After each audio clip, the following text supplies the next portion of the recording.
இயேசு கிறிஸ்துவின் நாமத்தினால் உங்களை வாழ்த்துகிறோம். இந்த நல்ல நாளிலே ஆண்டவருடைய வார்த்தையை நாம் பார்க்கலாம். சங்கீதம் 32 8 நான் உனக்கு போதித்து நீ நடக்க வேண்டிய வழியை உனக்கு காட்டுவேன். உன்மேல் என் கண்ணை வைத்து உனக்கு ஆலோசனை சொல்லுவேன்.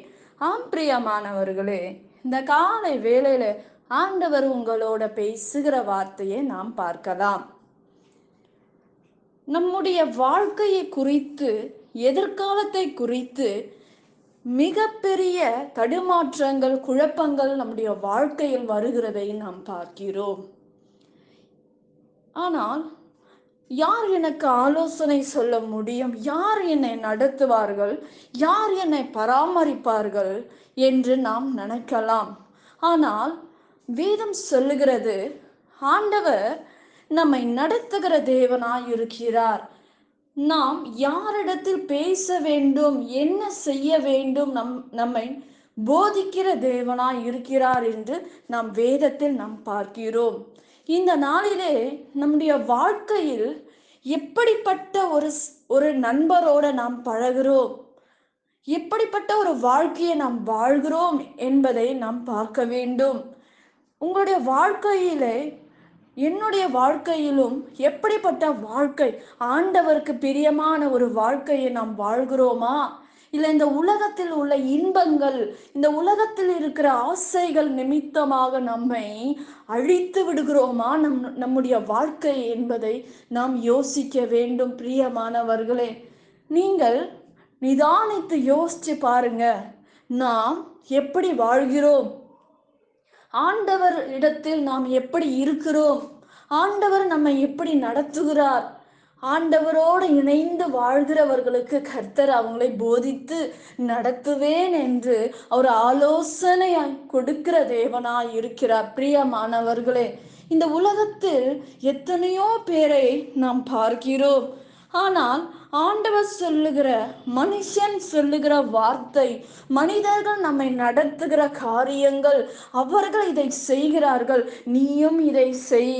இப்படிப்பட்ட வாழ்க்கை நாம் வாழும்போது நம் ஜாலியாக வாழலாம் அப்படி எண்ணி பாவமான வாழ்க்கையில இறங்கி விடுகிறதை நாம் பார்க்கிறோம். பொல்லாத காரியங்கள் நம் கண்கள் பார்க்கிறது, பொல்லாத காரியங்கள் உன் கால்கள் செய்கிறது, பொல்லாத சிந்தனை உன் இருதயத்தில் ஆட்டிக்கொள்கிறது. வெளியே நாம நினைக்கலாம், நாம பரிசுத்தமாக வாழுறோம், நான் பரிசுத்தமா இருக்கேன் என்று இந்த உலகத்துக்கு நாம் காட்டலாம். ஆனால் நம்முடைய வாழ்க்கையை யார் பார்க்கிறார்? ஆண்டவர் பார்த்து கொண்டு இருக்கிறார். நம்முடைய ஒவ்வொரு நிமிஷங்கள் நம்ம என்ன செய்து கொண்டு இருக்கிறோம், நீ என்ன பேசுற, யாரோட நீங்க என்ன செஞ்சு கொண்டு இருக்கிறீங்க என்று ஒரு கண் பார்த்து கொண்டிருக்கிறது. உடைய கண்கள் பூமி எங்க உலாவி வருகிறது என்று வேதம் சொல்லுகிறது. நம்முடைய வாழ்க்கையில் நிதானிக்க வேண்டிய காரியங்கள் ஏராளம். கடைசி காலம், கர்த்தர் சீக்கிரமாக வரப்போகிறார், நியாயம் தீர்க்க போகிற தேவனா வருகிறார். நாம் ஆயத்தமாய் இருக்கிறோமா? கர்த்தருடைய ஆலோசனையில் நாம் நிற்கிறோமா? அவருடைய வழியில் நாம் நடக்கிறோமா என்று நாம் பார்க்க வேண்டும். பிரியமானவர்களே, துர்மார்க்கருடைய வழியை ஒரு நாளும் நாம் அறிந்து கொள்ளக்கூடாது, அவர்களை பற்றி நாம் நினைக்க கூடாது. வேதம் சொல்லுகிறது, துர்மார்க்கருடைய வழியை நம்ம என்ன செய்யக்கூடாதா? நினைக்க கூடாது.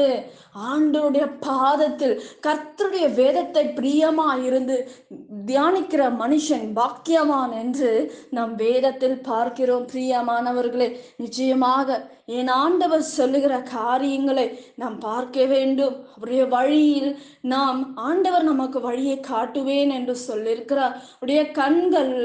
அவருடைய கண்கள் நம்மேல் இருக்கிறது. அவர் நமக்கு ஆலோசனையான கர்த்தராய் இருக்கிறார். பிரியமானவர்களே, நம்முடைய வாழ்க்கையில் எவ்வளவோ ஆலோசனைகள் மனிதர்கள் தரலாம். இந்த உலகத்துக்குரிய எத்தனையோ ஞானிகள் ஆலோசனைகள் கொடுக்கலாம். ஆனால் கர்த்தர் சொல்லுகிறார், நான் உனக்கு ஆலோசனை சொல்லுவேன், நான் உனக்கு ஒரு வழியை காட்டுவேன், நான் உன்னை பாதுகாப்பேன் என்று ஆண்டவர் சொல்லுகிறதை நாம் பார்க்கிறோம். நாம் ஏசப்பாக்கு நாம் கீழ்ப்படிய வேண்டும். அவர் சொல்லுகிற காரியங்களை நாம் பின்பற்றும் போது நம்முடைய வாழ்க்கை நிறைவாக வாழ்கிறதை நாம் பார்க்கிறோம். நிறைவாக நம்ம வாழ்க்கை மாறும் என்பதை நாம் ஒரு நாளும் மறந்துவிடக்கூடாது.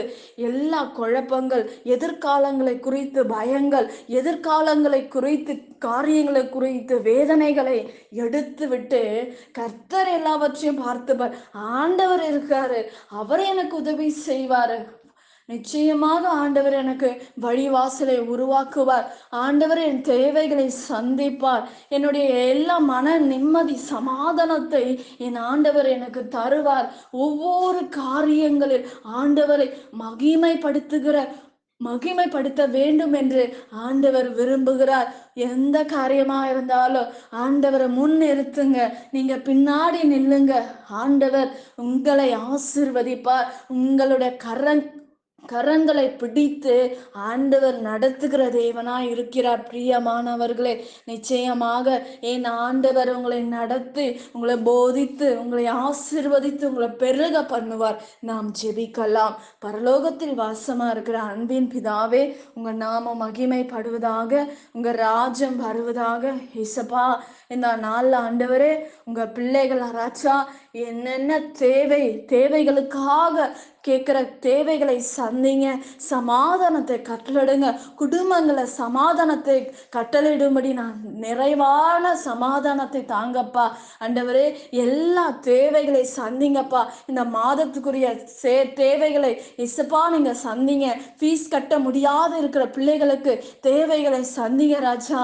ஆண்டவரே அப்பா, எல்லா குறைவுகளை எல்லாம் கர்த்தர் இயேசு கிறிஸ்துவினால் நிறைவாக மாற்றி கொடுங்கப்பா. அவங்க பிள்ளைகளுக்கு அற்புதங்களை செய்யுங்க ராஜா.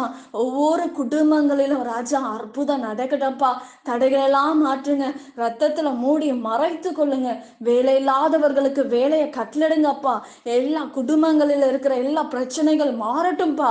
அற்புதங்கள் அடையாளங்கள் நடக்கட்டும். சமாதானங்களை கடந்து போகட்டும். பிரிவினை ஆவிகள் கட்டப்பட்டு போகும்படி நான் செபிக்கிறேன்ப்பா. இயேசுவின் நாமத்தினால சகலவற்றையும் ஒப்பு கொடுக்கிறோம். உங்க நாமம் மகிமைப்படுவதாக. இயேசுவின் நாமத்தை செபிக்கிறோம் ஜீவனுள்ள நல்ல பிதாவே, ஆமென். கர்த்தர் தாமே உங்களை ஆசீர்வதிப்பார். ஆமென்.